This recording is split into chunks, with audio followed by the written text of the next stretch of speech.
अपने खास चमत्कार से पूरे देश में चर्चा बटोर रहे बागेश्वर धाम के धीरेन्द्र शास्त्री महाराज ने सोमवार को एक और बयान से फिर विवाद खड़ा कर दिया।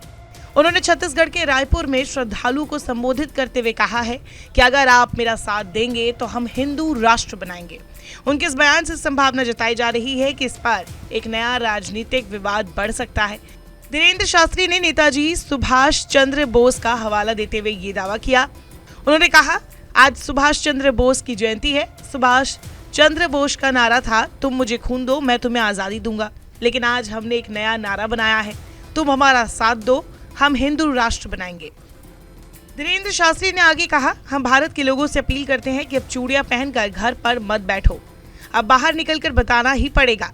अगर लोग अभी भी बाहर नहीं निकले तो हम उन्हें बुजदिल मानेंगे। अगर तुम सनातनी हो तो मेरा साथ दो, घर से बाहर निकलो। मुझे सिर्फ सनातन धर्म को आगे बढ़ाना है, मैं किसी भी पॉलिटिकल पार्टी में नहीं जाऊंगा। बागेश्वर धाम प्रमुख यही नहीं रुके, उन्होंने आगे कहा कि उन्हें धर्म विरोधियों को जवाब देना है जो उन्हें टारगेट कर रहे हैं। ऐसे लोगों के अंदर सनातनी खून नहीं है, तभी ये लोग हिंदू होकर भी हिंदू पर सवाल उठाते हैं। उन्होंने इस बात पर खास जोर दिया कि भारत एक हिंदू राष्ट्र है। रायपुर में श्रद्धालु को संबोधित करते हुए धीरेन्द्र शास्त्री ने कहा कि देश के लोगों में राष्ट्रीय भावना होनी चाहिए। उन्होंने कहा, सनातन धर्म पर सवाल उठाया गया है और इसीलिए सभी हिंदुओं को एकजुट होने की जरूरत है। भारत में सनातन धर्म को निशाना बनाया जा रहा है, इसीलिए अब मैं घोषणा करता हूं कि भारत धर्म निरपेक्ष नहीं बल्कि हिंदू राष्ट्र है। अब हिंदुओं को किसी से डरने की जरूरत नहीं है।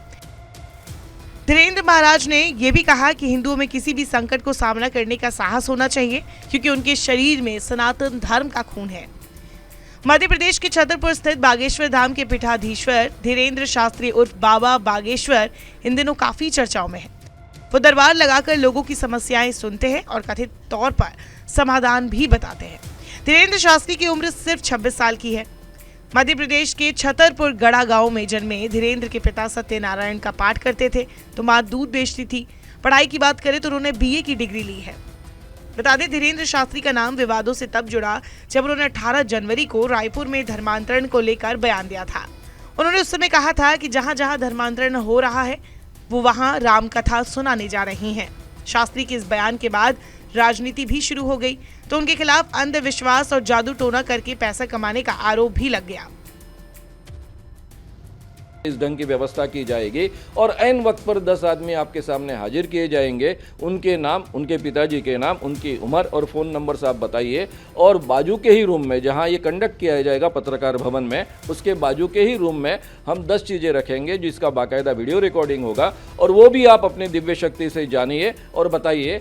2 बार ये कंडक्ट किया जाएगा क्योंकि पहली बार गलती हो सकती है, इसलिए रिपीटेशन की आवश्यकता है। और दिव्य शक्ति तो आप बार बार रोज उसका उपयोग करते हो, इसलिए आपको कोई प्रॉब्लम नहीं होना चाहिए। केवल दिव्य शक्ति सिद्ध करने के लिए आइए और 2 बार आप अगर ये सिद्ध कर पाए 90% करेक्ट तो मैं आपके चरणों पर माथा टेकूंगा, आपसे माफी मांगूंगा और हमेशा के लिए अंधश्रद्धा निर्मूलन समिति का काम बंद कर देंगे। माफी भी मांगूंगा और समिति भी बंद करूंगा, ये जाहिर तरीके से कहा है। इसलिए अपने आप को वो शेर कहते हैं, उन्होंने आना चाहिए, नागपुर में आना चाहिए। हमारे बागेश्वर बालाजी के दरबार में न बुलावा है, न दावा है, न दक्षिणा है, फिर बवाल क्यों? हम अंधविश्वास कब फैला रहे जब दक्षिणा ही नहीं लेते। हम ये तो कहते नहीं कि हम चमत्कारी आदमी हैं, ये भी नहीं कहते कि हम ईश्वर हैं, हम ये भी नहीं कहते कि हम कोई समस्या दूर कर सकते हैं, पर हम ये कहते हैं कि हमारा इष्ट दूर कर सकता है। बाद में अंधश्रद्धा उन्मूलन समिति ने उनके खिलाफ कई गंभीर आरोप लगाए थे। वही इस पर क्योंकि धर्मांतरण की बात थी तो राजनीति भी चरम पर आ गई। बीजेपी के कैलाश विजयवर्गीय ने धीरेन्द्र शास्त्री का समर्थन करते हुए दरगाह पर सवाल उठाए। वहीं और भी कई नेता सामने आए। अब देखना होगा धीरेन्द्र शास्त्री के इस नए बयान पर कौन सा नया बखेड़ा शुरू होता है।